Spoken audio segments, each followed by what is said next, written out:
WTS presents 3, 2, 1. All the Feelings.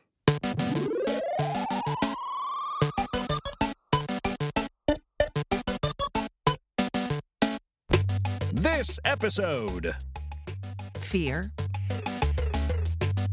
Woo! Happy Halloween almost, depending on when you read this or whatever. Welcome to WTS presents All the Feelings. I am Tommy Metz III, and who are you? I'm Pete Wright, and if you are on top of your podcast feed, you should be listening to this on Halloween. Oh my gosh, the spookiest of I know. days. Oh. It's like we planned it. Yep. And we did. And remember, if avid listeners will remember when I told my story about the Ouija board, I said, because this is coming out on Halloween.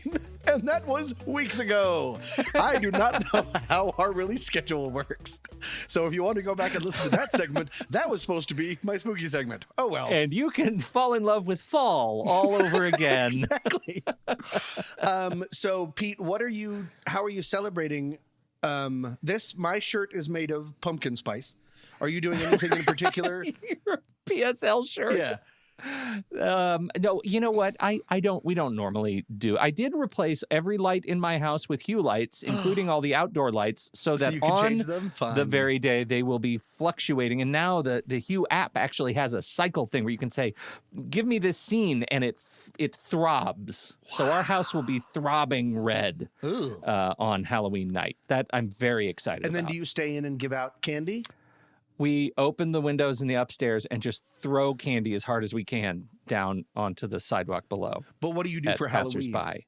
I know that's a general.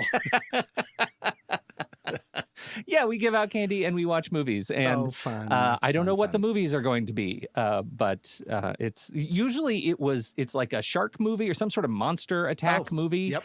But I've already watched The Meg 2, and I regret every one of the minutes that I devoted to that. So I don't know what we're going to watch this year. I'm very excited about the dynamic. What do you do to celebrate? Well, the I'm going to be spookiest? going to a haunted house with friend of the show, Liz, and her wonderful husband, who I have not met yet. We're going to a haunted house I don't remember. I think it's Glendale. It's one that I haven't been to before. Because LA is littered with haunted houses. Tons. Universal Studios Hollywood has been doing it all month and getting horrific reviews because they have oversold every single night. So if you don't buy the $900 front of the line pass, apparently people are going all night and seeing 2 mazes because the lines are like hours and hours long. It's terrible. Oh no, that's terrible. But we're going to a cool one, and that reminds me of one thing.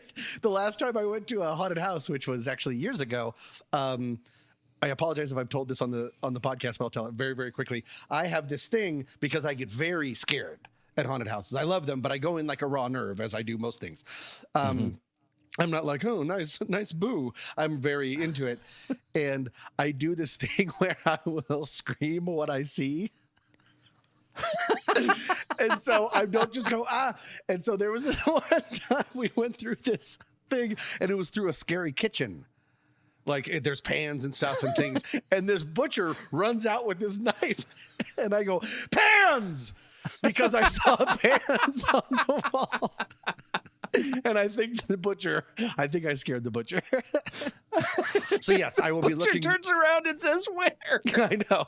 I will be Runs looking for his forward to life. screaming what I see very soon. Yeah, fantastic. No, I can't do haunted houses. No. That's too far. Yeah. I Nope. imagine, and it's too far for most people. Then you should go to Universal because apparently you never actually get Because into I won't anywhere. see a haunted house.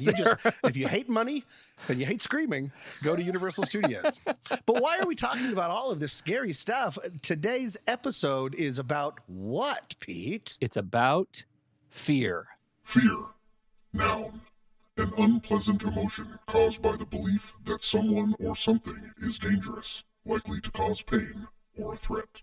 So, Tom, can I tell you about a thing I just did? Absolutely. Have you ever done any like experiential theater performances? Is that like in immersive theater where you're in there? Well, I've only done it once, so this is the only experience I've ever done it. But yes, that the idea is you're like in a seat that is part of the set. many. It's one immersive theater or experiential theater is one of my favorite things, and it's really blowing up in Los Angeles. And I've also do this thing called Sleep No More in New York every year. So yes, very much so. Go ahead. Sleep No More. What is that? Sleep No More. It's like a haunted house play about Macbeth, that you walk through this 5-story hotel, the McKittrick Hotel. And you walk through all of these different sets, and sometimes you catch little parts of characters. Like they all start at a dinner, then they all break off into different places, and you can follow whichever you want, or just wander around I love yourself. That so much. And there's one whole floor that it seems like you're outside in a graveyard, and it's incredible. Sleep No More in New York. It's one of the greatest things I've ever done. Well, this was not that. Yep. This was the first time I'd ever done anything like this, and it took place at the old Mason's Lodge in downtown Beaverton. And I know Beaverton. It was Misery.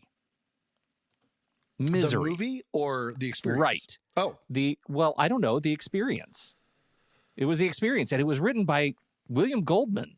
Oh. Like the adaptation, credit to William Goldman.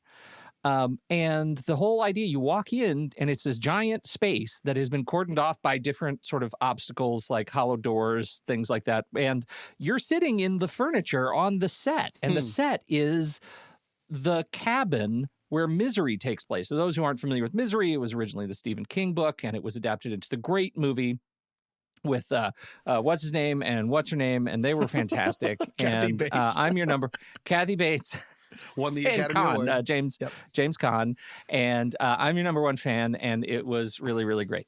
And nobody, and all of the notes were, don't touch anything on anything, or Annie will get angry. And I love all of that in our experience. Yeah. And they did the whole thing. And I realized that Misery, the story of Misery, first of all, it was fantastic. I mean, they were great. The actors. So you're seeing a play, but you can sit wherever you want. Yeah. Yes, you sit wherever you want. Like, and so, you walk in, and the guy, I can't remember the character Paul name, Sheldon. but James Caan, Sheldon, he's already in bed asleep, right? Because what they cut from the experience is the entire open where he is driving through and gets caught in the wreck. So it opens and you're bedside. And people are sitting in the furniture of the bedroom all around, right? There's only one chair you can't sit in. And she's going into the kitchen. There are people sitting at the dining room table. There are 2 chairs that are open for the actors, but the rest of the table is full of guests. And she's just acting around all of the people that are in the house with her. She's pretending they're not there. And I realized as I was watching this that Misery defines a special kind of fear that I have. Oh. And it is related to something we've talked about many times on the podcast in its early days, which is social anxiety. But in this case specifically, it is the fear of saying or of the physical violence. It's a social fear of physical violence that comes from something I say or do in public. Oh, wait, that you do something that causes people to want to hurt you. Yes. Okay. Yes. And that's what this Misery is about fundamentally. Now, in her case, she's a huge fan, and he does something that, he damages the character that she's a huge fan of. And so she hurts him. She traps him. She locks him up. They do the whole hobbling thing. Oof. Like they did the whole thing. It was incredible with the sledgehammer and everything. They must have had a prop bed with a hole in it for him to put his legs and used prop legs, and they cracked and everything. It was crazy. Really horrifying. And all of that really gets to me. And I think it's because I'm in this weird position of having chosen to put my voice out on the internet many times a week. Right. And also kind of back pocket it, right? Like we don't do any heavy advertising. We don't do a lot of anything. It's really just very much kind of, and I wonder if that's because I really don't want to be found by people who don't like me. Okay. You like your pod. Yeah. Yeah. I have a pod. Yeah. And I never want to be in Misery's cabin. Sure. Do you have anything like you're a performer too? Yeah. No, very much. And as someone that speaks very fast and as avid listeners can attest to, I have tons of stories that I do something without fully thinking it through and then reap the opposite of benefits. So no, I do worry about that stuff. And this is on the internet. And we had a whole episode seasons ago about we didn't have the words for it yet, but now it's called being canceled. Oh, that's funny. We didn't call it being canceled. We just called it being found, like something you wrote on Twitter that you thought was funny, and then it goes viral. Yeah. We were talking about cancellation before cancellation. Look at us. Right. Yeah, no, it's an incredibly scary idea, especially because it can involve mob mentality, which Yes. I'm always Right. terrified by. The idea Always of terrified by. ganging up on someone, something being taken out of context, any of that, and then to extrapolate that or to add physical violence. I'm more afraid of being thought of as a jerk. But if you're saying that it can actually lead to a physical altercation, then that's terrible. That's mob rule. Well, exactly. And I think there are stories out there of the kind of horrors that we're talking about, right? And we've been talking about them for years, like the radio murders, right? The talk radio murders that were in Denver, and those kinds of things kind of linger for me. Is that what talk radio was based on? Alan Berg. It was the story was about Alan Berg in Denver in 1984, and he was murdered by the shock DJ was killed by one of his listeners, right? And then Eric Bogosian made it into a play, then a movie called Talk Radio. And who were those people? Those people were white supremacists. Oh no, known for their calm demeanor. They're so chill about all the things. Known for their khaki pants and so when island vibe. When I started thinking about how I wanted to approach this episode, the very first thing that came to mind was this, like fear, the idea of the thing that could, in one way or another, like activate someone who is mad enough at me to cause me physical violence. Oof. That is a thing that causes me fear. Right. That's a thing that causes me fear. That gets me amped up. I think that's really interesting. I think it does come from also being in that sort of mob mentality mode, like the fear of groupthink and all of that. I did get to thinking of, as I want to do, about why the hell is fear good for us. Yeah. And it turns out evolution has an answer, Tom. What? I'll bet you know what it is. Yeah, monsters, saber-toothed tigers. Always the tigers. Yep. Don't get eaten by that saber-toothed tiger right there. The first one, I'm going to say there are 5 uses from the research. Okay. For fear. Uses for evolution. Fear. Okay. The first is the predator-prey dynamic. Yep. Predators and preys, depending on what you eat, are tuned for different uses of fear, right? The prey is often better attuned for a fear response than the predator is. Sure. Predators are bad at this. Because they're bad at they're not used seeing to being around hunted. that next corner right there for that tiger, because they are the tiger. And so it makes me think about, weirdly, the Meg 2. As you are, again, wont to do. The Meg 2 eats everything, including, I'm going to say this out loud, a Tyrannosaurus Rex. What? Yeah. What's wrong with the Meg? They've already jumped to Tyrannosaurus Rex. They're so out of ideas. God. So over time, this sort of genetic tuning leads to the evolution of instinctual fears of certain types of predators or dangerous situations. Many animals have evolved to fear snakes and spiders, which were common threats through evolutionary history, even though, we deal with that far less than our precursors did. And so predator-prey dynamic, that's a big one. Don't get eaten by that tiger right there. Social fear and group living. Sure, you don't want to get kicked out of the cave. Exactly. We've evolved to fear social exclusion or ostracism because being part of a group enhances our chances of survival. It enhances reproduction. Fear of social exclusion motivates adherence to social norms, cooperation with group members. It turns out fear is the root of a lot of stuff we've talked about on this show already this very season. Right. Thanks, fear. So fear and learning and memory. Can you imagine what this is all about? Fear and learning and memory. That something scares you so you remember not to do it next time? Really? That's pretty much it. Okay. Yeah. Fear is it takes a previously neutral stimulus, like, oh, there is a hot stove right there, but I don't care about hot stoves. Right. Hot stoves are useful for, water. And then I touch the hot stove. Yep. That becomes a thing I am fearful of. It is associated with a harmful event, a key adaptive mechanism. So there's that. The amygdala, of course, we've talked about the old amygdala hijack. Part of the brain plays a crucial role in fear processing. When we encounter a potential threat, it's that amygdala that helps us assess that whether that fear should trigger a fear response, the fight or flight. And so that is one of those. Those are the sort of top four. And then obviously people have individual differences in fear responses.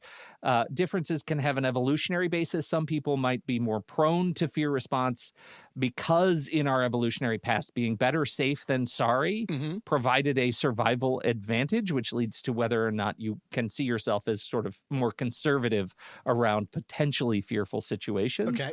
Even though in the modern world, that equates to anxiety disorders. Right. Because most of those fears are no longer founded. That's we're being betrayed by our own brains that we talked about earlier this season. Yeah. Yes. And by our own history. And that is that's a real challenge. It's not just a product of our current environment, right? This goes back to regression that we talked about earlier this season, which is this idea that, we are the product of years and years of fear, anxiety, uncertainty, doubt that all creates this, who we are today. So that I thought that was interesting. And especially when I think about, my social violence fear, right? Where does that come from in this? Yeah, because have you gotten in a lot of fights growing up?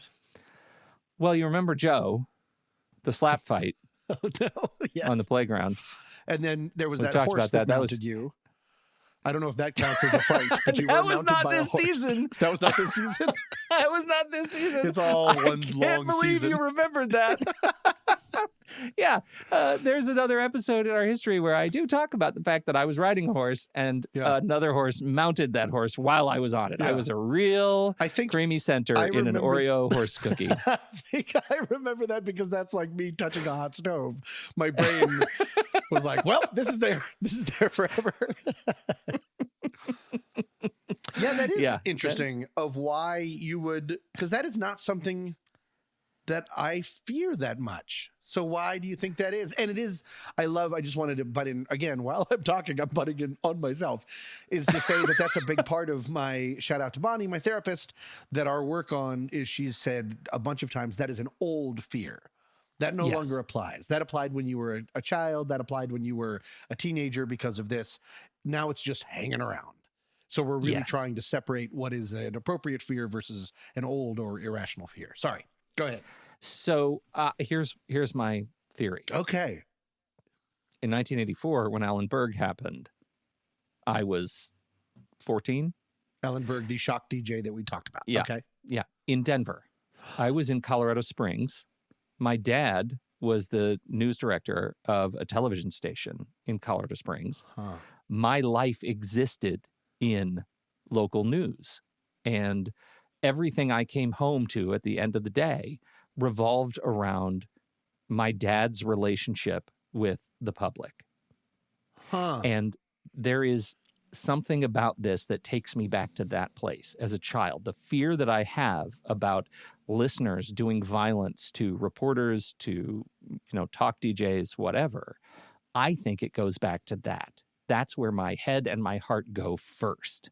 That Dad was impacted by this in an incredibly deep way. He was. And you remember that? Yeah. Like the news, the broadcast community really was rocked by it? Yes. Okay. Yes. For sure. Sure. For sure. And of course, I don't think he ever knew Alan Berg, but I do know that the degrees of separation were very small. Yeah. Right. And so I think I internalized his anxiety and made it my own. I really do. Wow. I think I inherited it. Yeah. Because it's totally irrational, right? For me personally, I've never had anyone come at me for anything, super hardcore. I tend to stay pretty, stay pretty high level on a lot of the stuff that we talk about. Though I have opinions, some held strongly, but I think I have taken on my family fear, and now I'm the product of it. Right. And this is a thing that can keep me up at night. So it's This is not a thing even that can your define fear. today's behavior. Wow. Yeah, That's generational Right. fear. Yeah. it is. Well, because there's also, not to compare us to DJs or anyone that is popular or should be listened to, but also there is a connection in that while you stay on top of things, like you said, you do have opinions, but we bring a ton of ourselves to the podcast. Yes. People feel that they know us to a certain extent, even if we've never met. And that kind of connection can be strange and hard to think about sometimes, that it's like it's breaking through some sort of invisible membrane, a connection over the air, in effect. I absolutely cannot think about it too hard while we're doing this. Right. Just the meta act of talking about the fear that I have of this subject is unnerving. What does it make you feel? Terrified. Yeah, it's that anxiety. But, it's just this generalized fear of somebody hearing something that I've said wrong and wanting to do something about it. Right. And that something means get back at me somehow. Right. Right? Or compliment. If you want to bring us a gift, like here, for instance, here's Pete's address. It's 177. Just kidding. You're doxing me on the podcast while I'm talking about my fear of doxing. Oh, real friend, a friend in need. There's one other point that I wanted to bring in, only because we talked about the subtle difference between happiness and joy. And that is the difference between fear and terror. And I think this is something that you kind of jam with. I do, between horror and terror. Yes. So what have you got? Yeah. If you remember the difference between happiness and joy, one of the key differentiators is that joy is a spontaneous event, right? It's a sudden, unexpected event. Right. Well, the same model holds for fear and terror. Fear is generally seen as a response to a known, definite threat, right? It's that emotional or physiological response that will prepare the body for fight or flight, right? It always comes with the dread and anticipation of something imminent, right? It's like you're looking forward to this bad thing, and so you are fearful of it, okay? Terror is usually considered the more intense form of fear that is associated with extreme dread or immediate events, right? It's that, like, something is horrible. You're walking through a forest, and you hear a rustling in the woods around you, and you start thinking about a bear. Now you're fearful of bears. You have a fear of the bears. You're walking through a silent forest, and a bear drops out of a tree right next to you. Out of a tree? Yeah, I know. That's terror. Right. That's a terror experience, right? You weren't expecting the bear, and now you're terrified of it. And so, or you're walking through and you see a bear. That's fear. If the bear's holding a knife, ooh, boy, yikes! That's right. Yeah. If the bear is holding a white supremacist, oh no, so chill. Yeah, that escalates into terror, quick. Yeah. Now that you have identified the fear, does that help you deal with it? So I don't know if just talking about it is going to help me deal with it, right? This whole fear, especially because now I have a model. Fear. Yeah, the broadcasting thing. And so because now, I have a model with which to talk about it.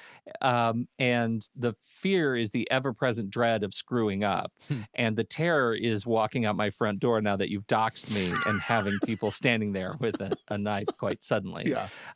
And so that's, I don't know, but I do think it's interesting. And I think the breakthrough this morning was really realizing that I have internalized someone else's fear. Yeah. And that's that feels pretty big. So Dad left me a generalized anxiety and fear, and he could have left me like $1 million. Yeah. What happened? He's not good at wills. That's what you get for using LegalZoom.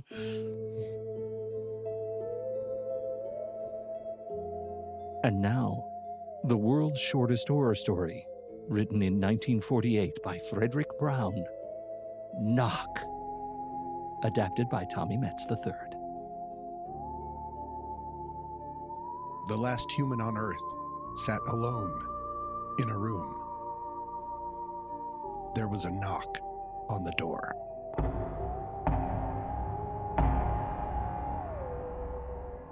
The reason it's adapted by me is because the original is the last man on Earth sat alone in a room. There was a knock on the door because in the 40s, the scariest thing was the idea of a woman.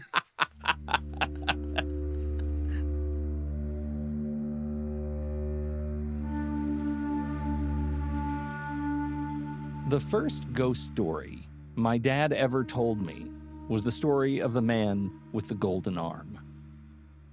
The story revolves around a man who was known for his golden arm. The man was proud of his unique appendage, and it became a significant part of his identity. Now, as the man grew older, he made his wife promise that when he died, he would be buried with his golden arm. He wanted his prized possession to accompany him even in death. His wife, although hesitant, agreed to his final wish, and when the man passed away, his wife, then suddenly burdened by poverty, well, she found herself tempted by the value of the golden arm. She thought of all the wealth it could bring and how it could rescue her from her financial struggles. Overcome by desperation, she decided to dig up her husband's grave and take the golden arm. Now, you know how this goes, right? She began to hear a chilling voice at night whispering, "I want my golden arm." The spectral voice grew louder and more persistent each night, haunting her dreams and waking hours. Consumed by guilt and fear, she couldn't bear the haunting any longer. The ghost of the man reclaims his golden arm, and in so doing, delivers a chilling lesson about greed and respect for the dead. And the way Dad told it, we begin many years later with a group of miscreant teens daring one another to spend the night in the old woman's house. Whoever makes it through the night wins the dare, and with it, the respect of ages. And the way Dad told it, when that man starts dragging his ghostly stub of an arm along the walls of this old house, groaning, "Give me my golden arm! Where is my golden arm?" Well, that was a real pants crapper of a yarn. Years later, though, I'm plagued with a question about that house, and not one of ghosts or dumb teenagers. My question is, what if I want to sell it? As it turns out, it's a real estate conundrum that more homeowners face than you might think, and it's a question Megan Sealing, a journalist based in Nashville, Tennessee, explored in an article for Fly Homes. So picture this. You're Helen Ackley. You're living in a turn-of-the-century Victorian in New York, and each morning, your children are awakened not by an alarm clock, but by a ghost that shakes your beds. Another specter might manifest itself while you're painting the living room ceiling, offering a spectral stamp of approval on your color choice. You have embraced your spectral guests, and you're sharing your stories in newspapers and even featuring your home on the town's haunted house tour. Now imagine the surprise of Jeffrey Stambovsky, a New York City transplant who purchased this Victorian mansion for $650,000, blissfully unaware of the phantasmal residence. Now, once he was informed by neighbors, he took Ackley to court, demanding a return of his investment. The first trial judge invoked caveat emptor, let the buyer beware. Yet an appeals court reversed the decision, ruling in favor of Stambovsky. That's because Ackley had already had the house declared legally haunted by the New York Supreme Court after talking all up and down about ghosts she believed to be from the Revolutionary War. Because they had so publicly acknowledged their ghosts, they could not suddenly deny their existence at the time of sale. Now, if you're wondering what catchy name the press gave this ruling of ghosts in New York, you probably don't have to go very far around the fire station to get to the Ghostbusters ruling. Oh, who you gonna call? Now, disclosure rules vary from state to state, but nowhere in America are sellers required to disclose alleged paranormal activity, even in New York, where precedent has been set. Only Minnesota even mentions hauntings in its disclosure law, freeing sellers from having to disclose perceived paranormal activity. It's difficult to prove, from a legal standpoint, that a property is indeed haunted. But from a more practical standpoint, maybe the best that you can hope for in the first open house is spectral good behavior. Want to invest in your own property that might not be certified haunted by the New York State Supreme Court, but is certainly certified dumb? Become a feeling friend today. For just $35, you can get access to the member live stream when we record, early access to the shows in your very own member podcast feed, our latest batch of stickers, and a present from Tom, the classic ATF bingo card. Visit our fancy new URL for the show, allthefeelings.fun, today.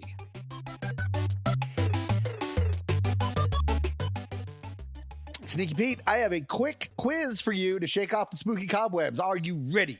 Bring it. What do these following things have in common? Ready? Yes. Arachnophobia, agoraphobia, acrophobia, cynophobia, aerophobia, trypanophobia, mesophobia. You want me to keep going? They're all phobias. They're all phobias. Exactly right. Which means their Latin names all contained what? The fear of the god of yikes. The god of yikes, Phobos. Correct. Over the last 7 seasons, we've name-checked Phobos in countless episodes. But what do we really know about him? We've just called him the god of yikes, but we've never actually... And I would like to give you a very quick primer because... I think we should get to know more about the Greek god of fear and trembling because it's from him that many people believed, and some still believe, that the idea of today's feeling of fear ultimately comes from. You know what I hear right now? Do you know what I'm hearing right now? What? The theme song to Entertainment Tonight. This is like an Entertainment Tonight celebrity expose on Phobos. I cannot be more excited than I am right now. Tonight, the god of fear and trembling. Next up, birthdays. Yes, that was Entertainment Tonight. Correct. I graduated from CU with a degree in humanities, so this stuff is right up my alley. Does this sound slightly interesting to you? And 100%. Through you to the listeners, I hope. Okay, good. As a basic overview, Greek gods were, of course, basically the personification of every experience known to man. They were an effort to explain the unexplainable. So, like, for instance, Pete, do you know why the weather is so crappy? Is it Phobos? Is the answer going to be always Phobos? It's because Zeus, the god of the sky, was probably in a crappy mood. Why do all your crops die in the winter, Pete? Oh, probably who? Athena? Hera? I don't know. One of them? It's one of them. It's probably because Persephone, the goddess of spring and vegetation, has to vacation with that old grump Hades, the god of the underworld, during the winter. Fans of the musical Hades Town will know all about that one. And then we get to Phobos. Phobos is known as the god of fear. But who was he at home? Well, little Phobos was the son of Ares. Do you know who Ares is? Do you want me to keep asking you questions? Right? Correct, the god of war. And his mother was Aphrodite. Oh, yeah. The love goddess. Yep, God of war and the love goddess. They're together. As you can guess, they were a tumultuous family that caused much heartache and many battles throughout the ages. And to make things even more exciting, little Phobos wasn't an only child. He had many brothers and sisters, but I want to include one twin brother in particular, as he naturally fits into today's topic. If we zoom in, Phobos is actually the god of fear and panic. And his twin brother, Deimos, was considered the god of dread and terror. Okay. And both brothers would ride into battle with their war daddy, with Deimos causing dread in the soldiers' hearts before battle, and Phobos was in charge of spreading fear and panic during the battle itself. Okay. So unlike other gods, the brothers weren't there to inspire people, but instead to cause, what's a good word, discord and mess with people's heads. The Greeks were known for their relentless training and planning for battle, so at times when their battle lines would break and soldiers would run away, that's because Phobos and Deimos tag teamed them and sent them running. Are you with me so far? Yeah, I am. So the Roman equivalent. Okay, here's where I'm on a little bit of a hunt. So Deimos and Phobos are two moons of Mars. Correct. But Mars is Roman. Well, Ares is in there somewhere. I did get on a space jaunt and I decided not to talk about it. But yes, that's the first place where my head went. So I apologize for the distraction. No Mars is the Roman equivalent of Ares. You should just call Mars Ares, and then we'll be fine. Deal. The whole family's up there. They're the doing whole great. family's up there. Yeah. But did you know that those twin scoundrels, Phobos and Deimos, they weren't just meddling in times of war? Because do you remember, it was just a second ago, who their mom was? Didn't we just say she was Aphrodite? Aphrodite, the goddess of love. So what could Phobos and Deimos have to do with love? Jealousy. Did I just get something right? Deimos would show up in someone's mind when they are already in love and inspire dread over the fact that they might lose their loved one, either in death or to someone else. That can lead to an earlier topic that we covered this season, jealousy. Hey, jealousy. You're exactly right. Yeah. And Phobos is even worse, that little stinker, because Phobos would stop a person from pursuing love altogether. Putting the fear of rejection or future abandonment, for example, could inspire a panic that keeps a person from ever expressing their love to someone else or even going searching for love. I'm going to get hurt or I'm going to be rejected, so I'm not even going to try. And thus, that's why Wordle exists. I don't really know what that is. It might end terribly, so it's better to put it off. That's actually something that I deal with personally in dating. I'm not worried about the first date. I'm very good at first dates. I'm worried about the 9th date. When things start to get heavy and I'm worried that I won't measure up and be who the other person wants to be, that keeps me from date 1, even though I'm pretty good at date 1 because I like questions and talking to people and apps. That was supposed to be appetizers, not dating apps. And it's that reason, it's Phobos that keeps me from updating my OkCupid page, which I'm pretty sure if you were to look at my OkCupid page, it says, "Hey, everybody, I'm about to start a podcast about anxiety with my friend Uncle Pete." That is very outdated and also not enticing. Your tagline should just be, "Can we start on date 9?" That should be really it. Through? Just skip 1 through 8 and start on 9. You know what gets in the way? Passion. Let's just skim right into what do you want to eat? Yeah. So anyways, so that is a quick character overview of Phobos, the Greek god of yikes, and the patron saint to our podcast, What's That Smell? And he's been showing up, of course, because it's us. Ooh. We take optimism and give you hemorrhoids. Phobos is all around us. And I wanted to end this by just saying, even though we are not related, you and I, Pete, I kind of see us as the Phobos and Deimos of podcasting. Yeah.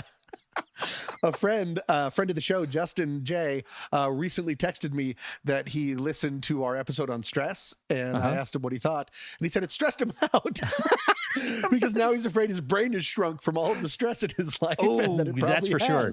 Yeah. Yep. So that's another fine job by Uncle Pete and Tommy Magoo. I would like to call us the twin gods of thanks for nothing and needn't have bothered. What do you think? I think that's perfect. I was also thinking about, I'm sorry, you're welcome. Yes, exactly right. No one asked for it, and here's a second helping.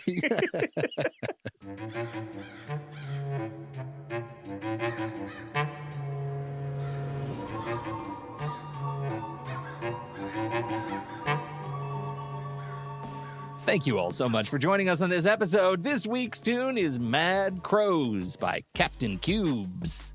Tommy, when we started this show, you came up with a list of all the feelings, and this one was a banger. And now I don't know what we're going to do. What are we talking about next week, and why did you pick it? Well, it's important because it's going to be our last episode for this season, for this brand new experiment. WTS presents All the Feelings. I think we're going to give it another try if people seem to have been enjoying it. And so we started with change. We brought you fear. And now we are going to lift off and see what is around the bend, because next week we are talking about transcendence. And I have even a feeling? 0% idea of what to talk about. Transcendence. No, it's not even a feeling. But neither was regression. That was another hard one. Transcendence, but it seems like a good one to end the season on. Transcendence. Yes. We can do this. We can do this. We can do hard things. Maybe that's what it means. We can do hard things. Exactly right. So, well, I'm really excited about it. And until next week, when we transcend something, I'm Pete Wright. And I'm Tommy Metz III. Thank you so much for downloading. We'll be back next week for their season ender with All the Feelings.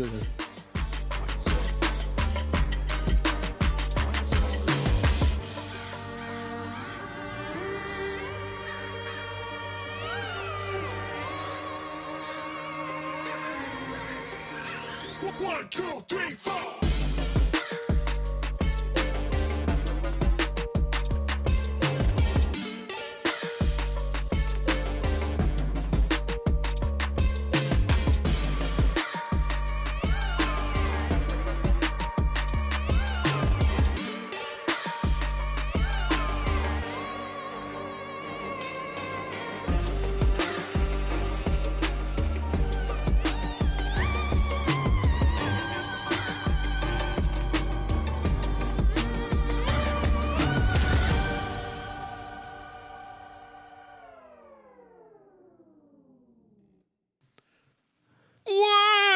is my golden arm. Wait, I turned the last one into a song. It's a Let me do little it bit again. operatic. Last one.